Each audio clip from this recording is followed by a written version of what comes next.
मंदिर में जब भी आप जाते हैं, उस प्रतिमा के आप चरण स्पर्श करते हैं। शिवलिंग का जब भी अभिषेक करते हैं तो स्वयं अपने हाथों से दूध से या जल से आप उसे धोते हैं, उसका प्रक्षालन करते हैं। अब इसके पीछे कोई अंधविश्वास नहीं है। यहाँ बात आती है ऊर्जा की। कोई भी व्यक्ति हो या वस्तु हो, उसकी अपनी एक विशेष ऊर्जा होती है। इसलिए जब भी हम बड़ों के चरण स्पर्श करते हैं तो उस स्पर्श द्वारा वो विशेष ऊर्जा हम अपने भीतर समाहित कर लेते हैं। इसलिए सदैव स्मरण रखें, किसी के चरण स्पर्श करने का अर्थ ये नहीं है कि आप स्वयं को छोटा बना रहे हैं। इसका अर्थ ये है कि बड़ा बनने के लिए वो विशेष ऊर्जा आप उनसे प्राप्त कर रहे हैं। और एक जीवन का बड़ा सत्य ये भी है कि यदि आप जीवन में कुछ पाना चाहते हैं तो पहले झुकना सीखिए, या तो परमेश्वर के समक्ष, या तो मंदिर में प्रतिमा के समक्ष, या माता पिता के समक्ष। कार में सफलता के मार्ग पर जब आप आगे बढ़ते हैं तो आपके परिश्रम, लगन, साहस के साथ साथ समाज की सोच भी चलती है। हर एक व्यक्ति कुछ न कुछ सोचता है, कुछ न कुछ कहता है। कुछ लोग ऐसे होते हैं जिन्हें लगता है कि आप कुछ नहीं कर सकते, वो आपकी निंदा करते हैं और इसी निंदा से हम भयभीत हो जाते हैं। इस कारण से अपनी आशा, अपना विश्वास खो देते हैं। अब निंदा से भयभीत होकर यदि हम लक्ष्य से चूक गए तो ये तो उचित नहीं है। इसलिए जीवन में बस परिश्रम करते रहिए, आगे बढ़ते रहिए। जिस दिन आप लक्ष्य को पा लेंगे, ये सभी लोग जो निंदा कर रहे थे, इनकी विचारधारा अपने आप ही बदल जाएगी। क्यों? इस संसार में जिसे जो कहना है कहने दीजिए। यदि आपको किसी की सुननी है तो अपने अंतर मन की सुनिए, यही आपको उचित मार्ग दिखा सकता है। आगे बढ़ते जाइए, परिश्रम कीजिए। एक ऐसा दिवस आएगा तो ये निंदा करने वाले लोग आपके लक्ष्य प्राप्ति का उदाहरण किसी और को देंगे।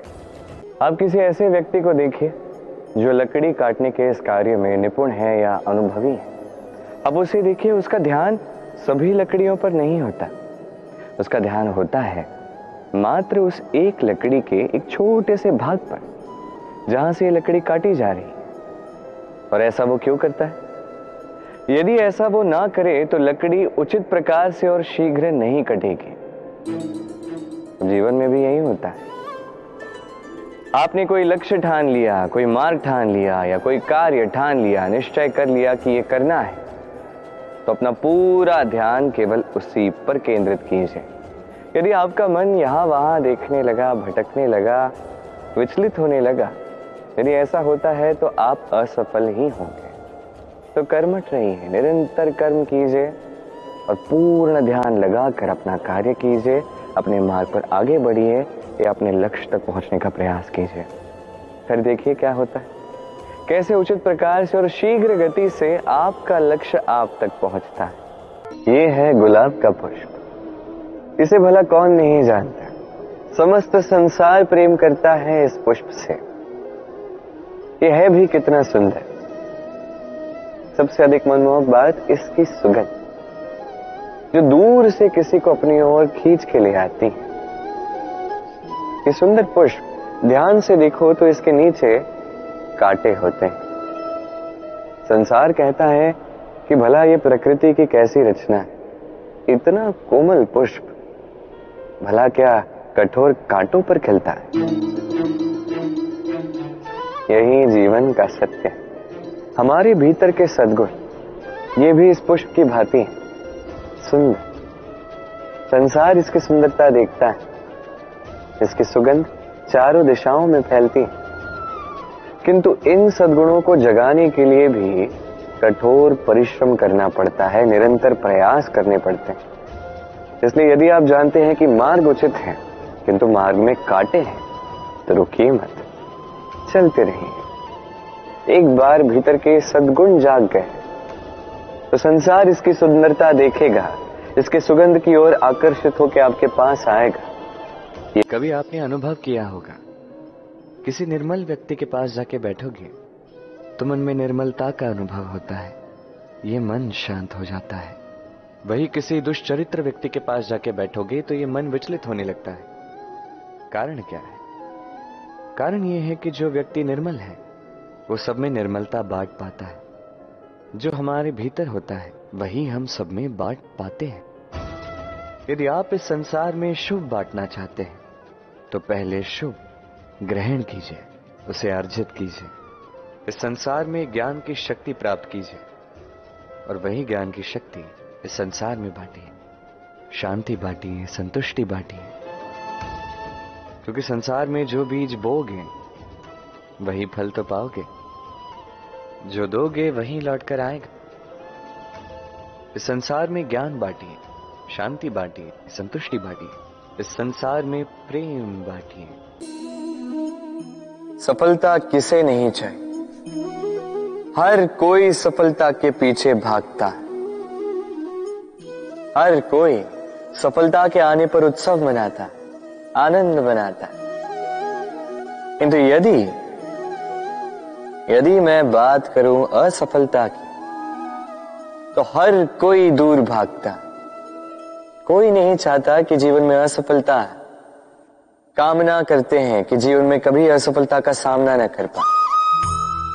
और जब यह असफलता आती है, लोग निराश हो जाते हैं, कुछ शोक में डूब जाते हैं। क्यों? इसकी कोई आवश्यकता नहीं। मुझे ज्ञात है जो मैं कह रहा हूं वो कठिन है। तनिक सोचिए, बिना असफलता के सफलता का आनंद ही क्या?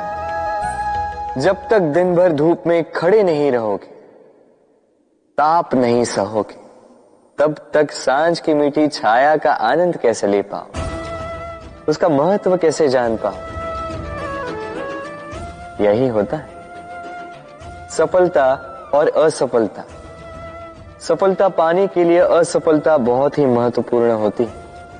समस्या तब आरंभ होती है जब हम केवल सफलता और आनंद के लिए सज्ज रहते हैं, कठिनाइयों के लिए नहीं, असफलता के लिए नहीं। असफलता का सामना करने के लिए स्वयं को प्रशिक्षित नहीं कर पाते। एक साधारण सी बात है जो आपको आत्मसात करनी है। हाँ, जिसे हम दूर भागते हैं, उस हार का सामना करना सीख लीजिए। बस देख लीजिए, आप स्वयं जीत जाओ। हम सभी जीवन में सफल होना चाहते हैं, है ना? हर एक के जीवन का अपना एक लक्ष्य है। हर एक के जीवन में अपने लक्ष्य तक पहुंचने की हर एक की अपनी अपनी यात्रा है। अब इस यात्रा में आगे बढ़ने के लिए मार्ग की आवश्यकता है। ये मार्ग ये बहुत महत्वपूर्ण है और लोग इसे ही नहीं समझ पाते।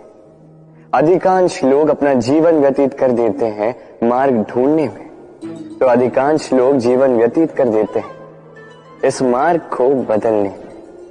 किंतु ऐसे तो सफलता नहीं मिलती। अब आप पूछेंगे ये सफलता मिलती कैसी है? ये सफलता उन्हें मिलती है जो अपना मार्ग स्वयं बनाते हैं। देखिए, जितनी शक्ति, जितना समय आप मार्ग ढूंढने में, बदलने में व्यर्थ कर रहे हैं, उससे कम समय और शक्ति में आप अपना स्वयं का मार्ग बना सकते हैं, अपने लक्ष्य को पा सकते हैं। इसलिए बार बार अपना मार्ग बदलिए मत, इसे ढूंढिए मत। अपनी इस यात्रा में अपना ये मार्ग स्वयं बनाइए और शीघ्र अपने लक्ष्य तक पहुंच जाइए।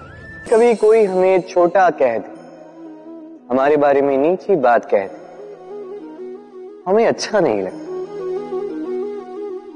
हम उसे अपमान समझ लेते, कभी निराश हो जाते हैं, अस्वस्थ हो जाते हैं, किंतु इसकी कोई आवश्यकता नहीं।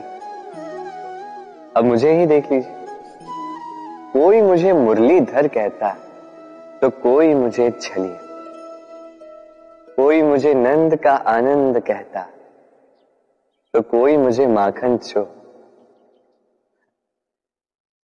अब बताइए, क्या मेरे नाम के आगे चोर लगा देने से आपका प्रेम मेरे लिए कम हुआ? यही तो मैं समझाना चाहता। किसी के कुछ कह देने से उस प्रेम को कोई हानि नहीं, क्योंकि आपका प्रेम मेरे प्रति मेरे स्वभाव के कारण, मेरे कर्मों के कारण, मेरे व्यक्तित्व के कारण। इसलिए स्मरण रखिए, जीवन में केवल कर्म पे ध्यान रखिए, ना कि उस नाम पे जो लोगों ने आपको दिया, क्योंकि ये कर्म यही महत्वपूर्ण है, व्यर्थ तो ये नाम है। राधे राधे।